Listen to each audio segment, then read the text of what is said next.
Once upon a time, in the middle of winter, when the flakes of snow were falling like feathers from the sky, a queen sat at a window sewing, and the frame of the window was made of black ebony. And whilst she was sewing and looking out of the window at the snow, she pricked her finger with the needle, and 3 drops of blood fell upon the snow. And the red looked pretty upon the white snow, and she thought to herself, "Would that I had a child as white as snow, as red as blood, and as black as the wood of the window frame."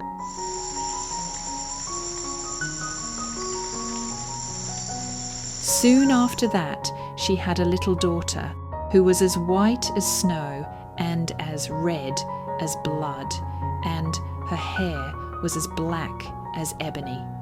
She was therefore called Little Snow White, and when the child was born, the queen died.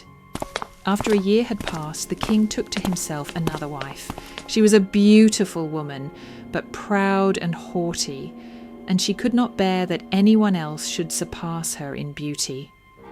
She had a wonderful looking glass, and when she stood in front of it and looked at herself in it and said, "Looking glass, looking glass, on the wall, who in this land is the fairest of all?" the looking glass answered, "Thou, O Queen, art the fairest of all." Then she was satisfied, for she knew that the looking glass spoke the truth.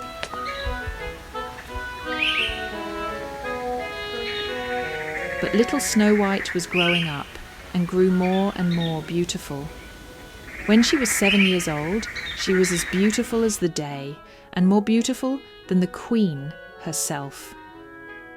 And once when the queen asked her, "Looking glass, "Looking glass, looking glass, on the wall, who in this land is the fairest of all?" it answered, "Thou art fairer than all who are here, Lady Queen, but more beautiful still is Snow White, I ween." Then the queen was shocked and turned yellow and green with envy.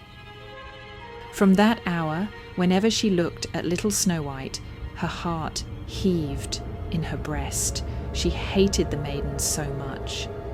And envy and pride grew higher and higher in her heart like a weed, so that she had no peace day or night. She called a huntsman and said, "Take the child away into the forest. I will no longer have her in my sight. Kill her!" The huntsman obeyed and took her away.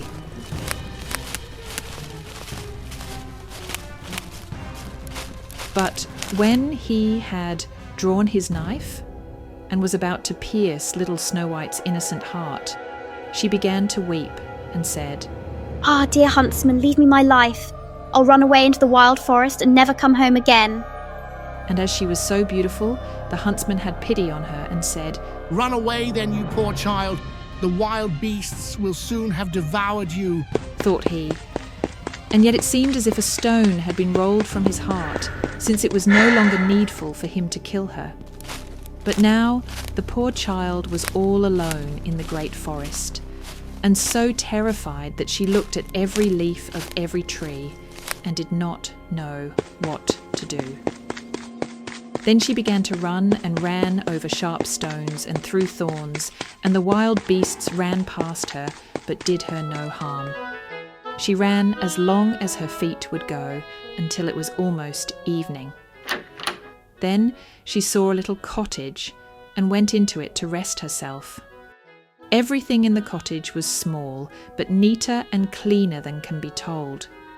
There was a table on which was a white cover and 7 little plates, and on each plate a little spoon. Moreover, there were 7 little knives and forks and 7 little mugs. Against the wall stood 7 little beds side by side and covered with snow-white counterpanes.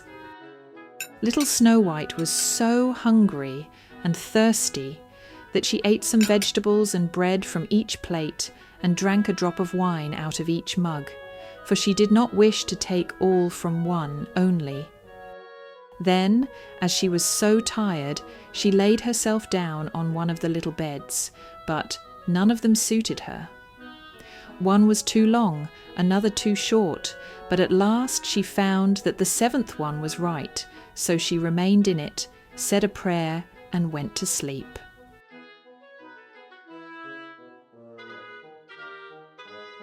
When it was quite dark, the owners of the cottage came back. They were 7 dwarfs who dug and delved in the mountains for ore. They lit their 7 candles, and as it was now light within the cottage, they saw that someone had been there, for everything was not in the same order in which they had left it. The first said, "Who has been sitting on my chair?" the second, Who has been eating off my plate? the third, Who has been taking some of my bread? the fourth, Who has been eating my vegetables? the fifth, Who has been using my fork? the sixth, Who has been cutting with my knife? the 7th. Who has been drinking out of my mug? Then the first looked round and saw that there was a little hole on his bed, and he said, "Who has been getting into my bed?" The others came up, and each called out, Somebody has been lying in my bed too. but the 7th, when he looked at his bed, saw little Snow White, who was lying fast asleep therein. And he called the others, who came running up, and they cried out with astonishment, and brought their 7 little candles, and let the light fall on little Snow White. Oh! Cried they, What a lovely child! and they were so glad that they did not wake her up, but let her sleep on in the bed. And the 7th dwarf slept with his companions, 1 hour with each, and so got through the night.